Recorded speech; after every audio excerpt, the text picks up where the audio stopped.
황소 입학 테스트에 떨어져서 잠 못 드는 분도 계시고, 막상 합격해도 다녀도 아이가 숙제가 힘들어서 계속 다녀야 할지 여부를 고민하는 그런 분들도 계시죠. 그런데 진짜 수학을 잘하는 아이들이 다니는 곳이 어디인지를 아신다면 그 고민이 사라지실 거예요.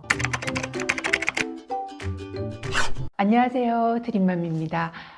결국 대학과 가장 직결된 과목이 수학이다 보니까 수학을 어떻게 도와주면 좋을지, 어디를 보내야 내 아이가 좀 더 잘할 수 있을지, 이런 걱정들을 하는 건 너무나 당연한데요. 그래서 황소 수학에 관심들이 많으셔서 시땡S에 근무할 때 황소와 비교하며 상담한 분들도 정말 많으셨거든요. 도대체 황소가 뭐길래 그렇게 입학하고 싶어 하는 건지, 진짜 최상위권 아이들은 어디를 다니는지, 어떻게 준비하는지, 이런 것들의 여러분들의 고민에 대해서 해결해 드리기 위해서 이 영상을 만들게 되었어요. 먼저 첫 번째로 황소 수학 이것만 알고 지원하자인데요. 이제 황소는 깊이 있고 심도 있게 가르치면서 또 상위권 친구들이 많이 다니기로 유명하죠. 특히 이제 수업 방식이 이제 수학의 힘을 키워주고 또 사고력이나 심화, 선행을 다루면서 엄청 빡센 학원으로 정평이 나 있는데요. 그런데 여기에 레테를 보고서 떨어졌다거나 그래서 엄청나게 속상해서 잠 못 드는 아이들, 또는 합격하기 위해서 여기에 사교육을 더해서라도 준비하는 그런 부모님들도 계신데, 사실 꼭 아셔야 하는 점이 있어요. 이게 최상위권 아이들이 이 학원을 거의 다녔다, 여기에 무조건 다녀야 성적이 오른다 라고 생각하시면 절대로 안 되는 게요, 영재원, 경시, K목 금상을 휩쓸던 최상위권 친구들, 그리고 수학을 범접할 수 없을 만큼 잘하는 친구들도 황소를 다니지 않은 친구들이 사실 더 많거든요. 그럼 그 친구들은 대학 입결은 어떻게 했냐고요? 여러분들이 희망하시는 그 명문대와 전공에 합격할 만큼 입결도 좋았어요. 이제 요지는 이 학원에 잘 맞으면 다행히 또 입학 테스트도 잘 봐서 다니게 된다면 좋지만, 그렇지 않더라도요, 아이 성향에 맞는 방법으로 그러면서 수학을 좋아하고 부족한 부분을 채워주고 또 더 잘할 수 있도록 신경을 써주는 그런 학원을 다니면 오히려 수학을 더 잘할 수도 있거든요. 입시는 긴 마라톤이잖아요. 일찍부터 지치면 안 돼요.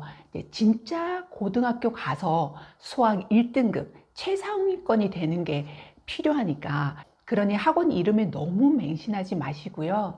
아이 성향과 우리 실제 그런 실력을 고려해서 학원 선택을 하시는 게 진짜 실력이 오르는 방법이에요. 두 번째는 어떤 친구가 다니면 좋을까요? 이제 상황소 수학의 장점이 수학 진도에만 연연해 하는 게 아니라 풀리지 않는 문제를 끝까지 해결하도록 하는 수학의 힘을 길러주는 게 이제 장점이잖아요. 그런데 이제 수업이 끝나고 주어진 난이도 문제를 남아서 풀어야 하는데 끝내 못 풀고 집에 들고 가서 울고 따로 서브 과외를 받는, 그렇게 해서 해결하는 경우, 또 숙제를 해결하지 못해서 스트레스가 극도로 쌓이는 경우, 이럴 경우에는 자칫 잘못하면 수학을 싫어하게 되는 그런 경우도 생겨요. 수학은 이제 가장 많은 시간을 투자해야 되고 또 오랫동안 해야 하는 거잖아요.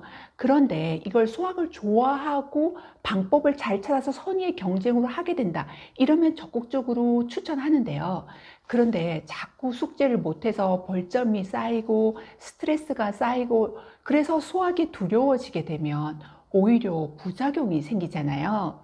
이제 초3에 대치동 황소를 보낸 병원 원장님이 아이가 밤마다 숙제 때문에 울고 잠도 못 자고 엄마랑 씨름한다면서 계속 보내야 할지 너무 불쌍해서 못 보겠다며 하소연을 하셔서 솔루션을 드린 적이 있었거든요.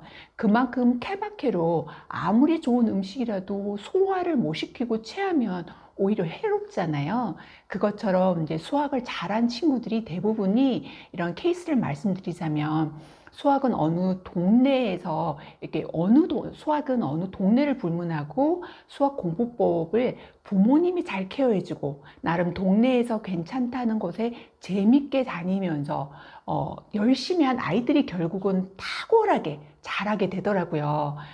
이렇게 자신 있게 얘기할 수 있는 이유가 강부, 강남, 강서, 분당 등의 제 각각에 사는 동네는 다 다른데 학원도 달랐지만 진짜 수학 천재들이었던 친구들과 서로 정보를 공유를 해봤을 때 공통점은 수학을 좋아하고 많은 시간을 투자해서 꾸준히 한 그런 친구들이었다는 거죠.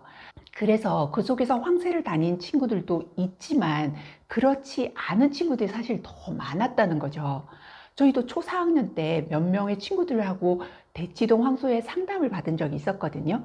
그런데 그때 당시에는 중계동에 살 때였고 지금처럼 여러 곳에 있지 않았기 때문에 대치만 있었던 거예요. 그래서 거리가 멀어서 왔다 갔다 수업받기에 아이들이 너무 지칠 거라는 판단을 했고 또 목동인 친구들도 그런 이유로 해서 각자 집 근처에 있는 데서 아이 실력을 잘 이끌어주는 학원을 선택하고 부모님들의 케어가 좋으셔서 결국은 수학 실력이 정말 탄탄하게 일취월장을 했고 마지막에 KMO 경시를 할 때 대치동에서 만나게 됐거든요. 이제 굳이 KMO 2차 준비까지가 아니라면 꼭 이게 대치여야 한다라는 생각, 그리고 꼭 황소여야 한다 이런 생각은 안 하셔도 될 것 같아요. 그러니 수학을 잘하려면 여기를 다녀야지 하는 스트레스는 안 받으셨으면 좋겠어요. 이제 세 번째는 선행에 집중하는 어머니들 계시죠. 황소레트에 이제 합격하기 위해서 무조건 선행을 해야 하는 건 아니에요. 이제 사고력, 교과심화, 적절한 선행이 이루어진 아이들이 합격하기가 유리한 시험인데요. 그러면 사고력은 몇 학년까지 하면 좋을까 하고 여쭤보는 분들도 계시잖아요. 근데 사고력은 초등 고학년 때 이제 좀 되면 그만두고 교과 과정에 집중하는 그런 친구들도 있고 주 1회 가볍게 다니면서 영재원 대비까지 하는 그런 친구들도 있어요. 그러니까 대학 부설 영재원까지 생각하지 않고 교과 내신 1등급을 생각하신다면 초3부터는 교과 수학의 시간을 본격적으로 쓰시는 게 좋고요. 그리고 무조건 진도만 나가고 깊이 있고 심도 있는 문제를 간과하게 되면 내태를 잘 볼 수도 없을 뿐만 아니라 비단 거기에 국한되는 게 아니라 초중등 때는 크게 잘 못 느끼는데요. 고등학교 가서는 1등급을 못 받는 사례가 속출을 하게 돼요. 그래서 단기간에 선행을 뽑는다라는 생각으로 하게 되면 기초공사가 잘 안 돼서 나중에 부실공사로 이어질 수가 있거든요. 그래서 심화와 선행을 아이 수준에 맞게끔 찬찬히 잘 다진 아이들이 점점 수학에 강한 아이들이 되더라고요. 이제 입시라는 게 긴 마라톤이잖아요. 초반에 너무 힘을 다 쓰다가 잘못된 방향으로 열심히 나갔는데 정작 중요한 고학년 때 후회하는 경우가 있어요. 이제 황소 테스트를 준비하는 과정에서 여기만 답이냐 몰고 가는 분위기에 너무 휩쓸리지 마시고요. 또 여기가 되든 안 되든 아이의 수학에 큰 영향을 주지 않는다는 걸 생각하시고 너무 걱정하지 않으셨으면 좋겠어요. 자녀를 키우면서 정말 많이 힘드시죠? 혹시 원하는 레벨이 안 나오거나 가고 싶은 학원에 떨어졌다면 아이에게 긍정적인 위로를 해주시고 또 잘 나갈 수 있다면 아이가 끝까지 잘할 수 있도록 응원해주고 도와주면 좋겠어요. 이제 여러분이 아이의 등불이자 조력자인 만큼 든든한 버팀목이 되어 주시리라 생각을 하는데요. 훌륭한 여러분이 계시기 때문에 아이들은 잘 해낼 거예요. 힘내세요. 지금까지 시청해 주셔서 감사드리고요. 다음 시간에도 여러분에게 꼭 필요한 자료로 찾아올게요. 감사합니다.